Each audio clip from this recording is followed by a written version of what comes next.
Salut les self-rénovatrices, salut les self-rénovateurs, j'espère que vous vous portez super bien. Dans cette vidéo, je vais vous montrer comment incruster un interrupteur, passer des câbles dans un mur en pierre. Super facile, super rapide et surtout, résultat, super propre, super beau, invisible. Allez, c'est parti. Hop!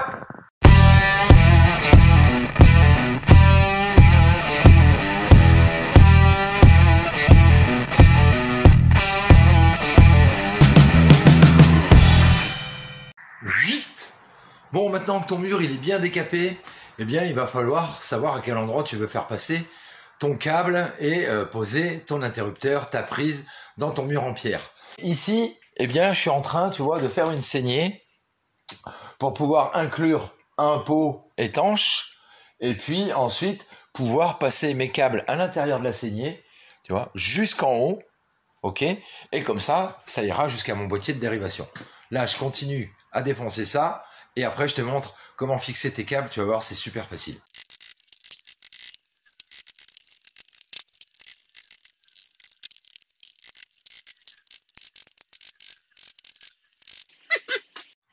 Donc voilà, ma saignée est terminée. J'ai même retiré un bout de pierre là pour pouvoir poser l'inter à l'intérieur, nickel. Et donc ma saignée pour faire passer ma gaine et mes câbles, voilà, jusqu'en haut, impeccable. Et comme ça, on est tranquille. Cette saignée, je l'ai faite avec le lapidaire, hein, avec une meuleuse d'angle, un grand modèle, avec un disque diamant. Et en fait, moi, j'ai coupé que ce côté-là. Donc, on voit bien que le mur, il est scindé en deux. La maison s'arrêtait que sur ce mur-là. Ça a été rajouté après. Allez, maintenant, on passe les câbles. Tous mes départs de courant ainsi que mes câbles pour faire l'action du double va-et-vient arrivent dans ce boîtier de dérivation. Voilà. OK. Et donc après, ça repart du boîtier de dérivation. Et puis, ça file dans la gaine bleue, là, ici, comme ça. Hop, et la gaine bleue rentre dans ma saignée. Alors, comme ici, il va y avoir une cloison, tout ça, ça se verra pas. OK? Et après, là, hop, ça descend dans la gaine bleue. Et là, ici, tu vois la suspente, tu vois les autres fourrures. OK? Donc là, il y aura le faux plafond. Donc, au bord là-bas, on ne verra pas la gaine non plus. Impeccable. Et après, elle s'incruste dans le mur correctement. Et puis, au bout, bien évidemment, on a nos petits câbles de sortie avec notre interrupteur. Voilà, ok. Donc là, tout est connecté. Bien évidemment, hein, j'ai testé aussi les deux inters là-haut. Tout va bien. Donc là, il va falloir que je raccourcisse un peu mes câbles, parce que forcément, sinon, ça va être un gros chagaillot à l'intérieur du pot. Et ensuite, une fois raccourci les câbles, je vais pouvoir visser le double inter sur le pot et je vais pouvoir fixer le pot et la gaine directement dans la saignée. Allez, on finit ça. Poup! Alors là, pour pouvoir fixer ma gaine correctement, j'ai préparé un peu de map. Voilà, je peux faire ça avec du plâtre à reboucher, etc. Pas de souci. Donc là, ce qu'on va faire directement, on va aller mettre du map dans la fissure et en même temps, on va en mettre par-dessus. On va faire un deuxième point d'ancrage au milieu et un troisième point d'ancrage vers le bas. Et comme ça, notre gaine sera super fixe, impeccable.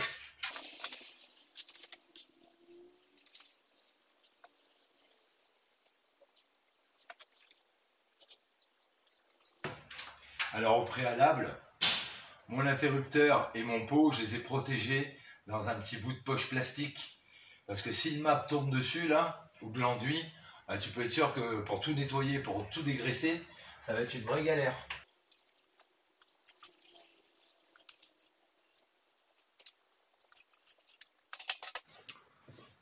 Donc voilà, hein, j'ai bien rempli la saignée en haut. Et là, je vais venir incruster directement la gaine dedans.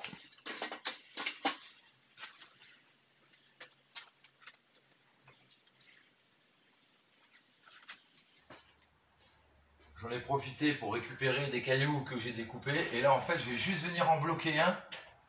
C'est juste le temps que le map prenne, là, ici. Là, on va venir le bloquer. Là, ça suffit largement. Et là, je viens recouvrir gentiment.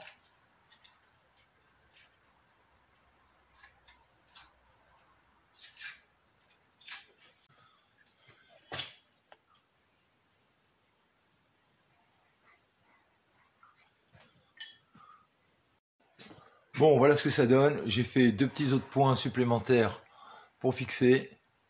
Voilà. Et puis, je ferai mes 2 derniers à la fin, quand j'aurai bien mis mon inter dans le pot. Impeccable. Pour nettoyer vos outils comme ça, surtout quand vous faites du map, quand vous faites de la plâtrerie, quand vous faites des bandes sur les plaques de plâtre, etc., ne nettoyez jamais, jamais, jamais vos outils dans les éviers, dans les lavabos, dans les baignoires, dans les salles de bain, peu importe. Nettoyez ça toujours à l'extérieur, dans un seau avec de la flotte. Parce que ça, là, c'est le meilleur moyen pour boucher les tuyaux, parce que ça va faire des blocs de pâte.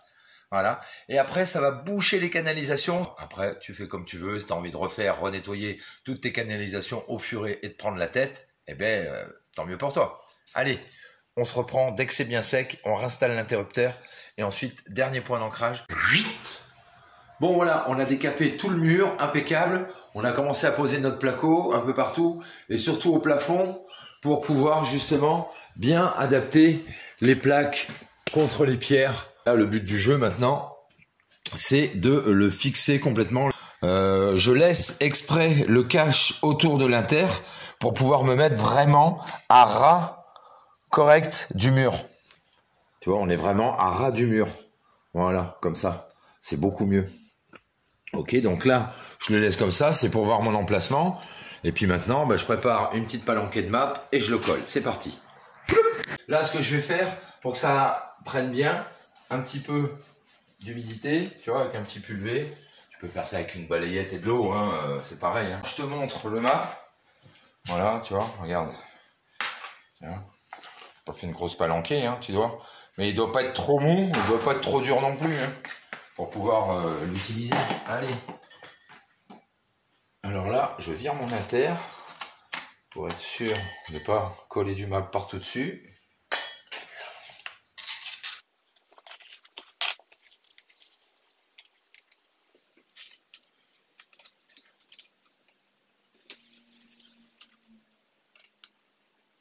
Alors là, le but, c'est de bien enlever ce qui traîne au bord. Parce que quand on va pousser le pot de l'interrupteur, forcément, ça risque de dégueuler un peu. Donc, il faut qu'il n'y ait rien qui traîne sur les bords. Voilà. Pot avec une éponge. Hein. Tu viens enlever le surplus sur les bords.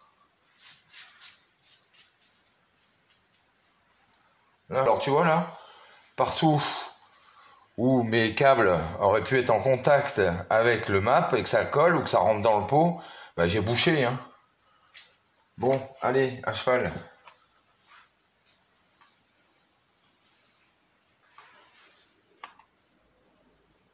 Donc tout à l'heure, ça m'a servi à ça, de tester une première fois pour être sûr que mon inter il soit à la bonne place. Il soit bien rentré et surtout vérifier qu'il soit bien droit.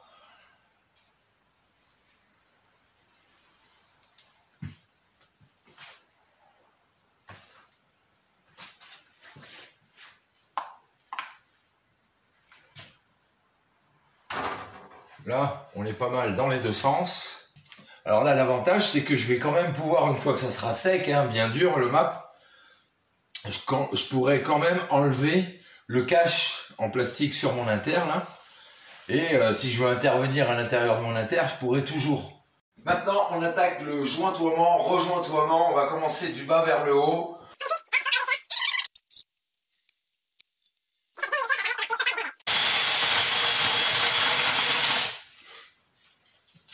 Toi aussi, tu veux faire du rejointoiement super facile à la machine comme ça? Va voir cette vidéo, je te donne tous les détails, toutes les astuces, toutes les techniques pour faire un super beau rejointoiement, super propre, super pro.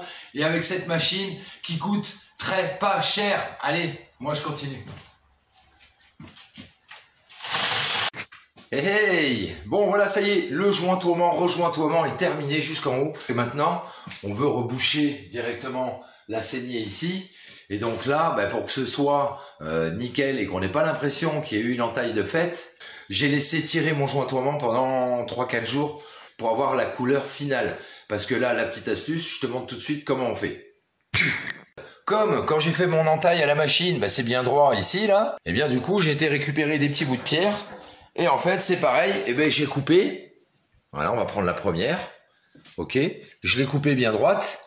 Et en fait, ben, sur la première ici, voilà, eh bien, je vais venir la mettre ici. Et du coup, ben, j'ai 11 pierres à fournir pour aller jusqu'en haut. Et bien, donc, là, ici, j'ai 11 pierres. Voilà. Et comme ça, tu vois, je les ai numérotées, comme ça, je me trompe pas. Et là, maintenant, eh ben, je vais aller installer tout ça là-dedans. Là, j'ai fait un petit mélange spécial. J'ai mis du map et j'ai pris du sable que je me suis servi pour le rejointoiement. Mais je l'ai mélangé avec pour avoir à peu près la même teinte que les pierres.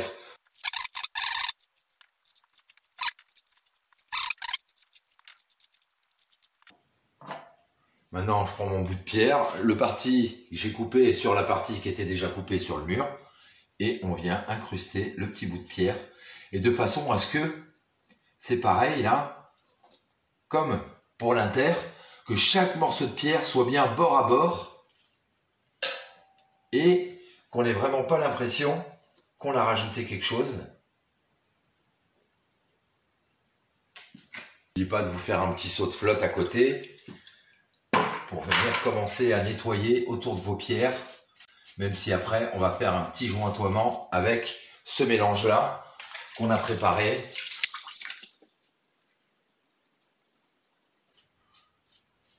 Et puis après, il faut donner une petite forme au joint et en même temps à la pierre. Là, j'enfonce un peu. Là, il faut que je la ressorte un peu. Voilà. Voilà.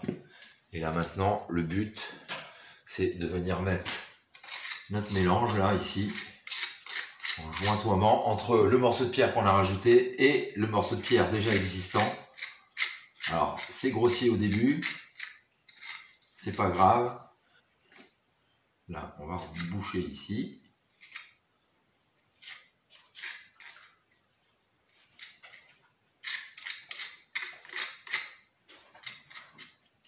Donc maintenant, petit coup d'éponge sur la jonction entre la pierre existante, la pierre rajoutée, de façon à ce que on noie la jonction et que on n'ait pas l'impression qu'on ait rajouté quelque chose.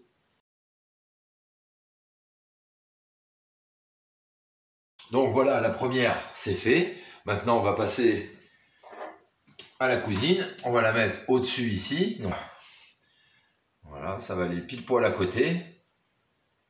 Et puis, on va continuer comme ça avec toutes les pierres. Alors, c'est sûr que c'est un peu plus long que de directement tout combler avec l'enduit pour faire le jointoiement ou le rejointoiement. Mais tu vas voir, hein, au final, au résultat après, quand ça aura bien durci, quand ça aura bien pris, que ça sera bien sec, que ça aura bien éclairci, forcément, tu vas voir la différence. Surtout, ce qui va donner l'illusion, c'est qu'il faut bien mettre la pierre qu'on rajoute à ras de la pierre existante qui a été coupée avant. Hein. Après, hein, tu fais comme tu veux, hein, tu fais surtout comme tu peux. Moi, c'est ce que je fais aussi. Hein. C'est pas une science exacte, le travail de la pierre. C'est un boulot long, je vais pas dire fastidieux parce que c'est agréable à faire, mais le résultat est long à arriver tout de suite. Là, pour le jointoiement, c'est pareil. Ça prend du temps, il faut bien nettoyer. Il y en a qui se prennent pas la tête. Ils ont des belles maisons en pierre, des belles longères, peu importe, des mâts, etc. Et ils font du placo à l'intérieur. On en connaît plein. Surtout qu'en plus, ces idiots qu'on connaît, là, ils rajoutent de la tapisserie imitation pierre ou imitation brique. Donc, faut vraiment être starbé un peu. Ben bon, après, hein, les goûts et les couleurs. Les gens croient que c'est toujours plus facile. Moi, je préfère quand même faire du mur apparent. Bon, là, j'ai fait ça. On se reprend quand c'est fini, quand c'est dur et quand c'est bien propre. Allez, à tout de suite. Bon, ben voilà, une fois que ça a séché, ok, notre petit inter. Alors, c'est sûr que tout seul sur un grand mur comme ça, hein, bah, il paraît pas, mais bon, c'est comme ça. Hein. Voilà, alors maintenant, il reste plus qu'à remettre le petit enjoliveur qui va bien. Hop. Hop. On vient le clipser. Tac. Hop. Hop. On a entendu tous les clips. Alors, c'est toujours pratique que la position éteinte, les inters soient vers le haut. Alors, il n'y a pas de réglementation particulière à ce sujet-là, mais c'est quand même mieux comme ça. Tu vois, comme ça, il n'y a pas de poussière qui vient se mettre à l'intérieur. Et aussi pour les enfants, quand ils décident de venir allumer, quand ils sont piots, ben c'est plus facile pour eux d'allumer comme ça que d'être obligé de monter la main 5 ou 10 cm plus haut pour allumer ou éteindre. Bon, ben voilà les amis, vous n'avez plus aucun secret pour pouvoir incruster un interrupteur dans un mur en pierre, que ça reste super discret. Et comme je vous le dis toujours, soyez inventifs, créatifs et ingénieux, surtout restez-le et prenez bien votre temps pour tout le temps faire de votre mieux. Du super bon boulot et je vous dis à bientôt pour une nouvelle vidéo de Reno. Salut les petits builders! Wouhou!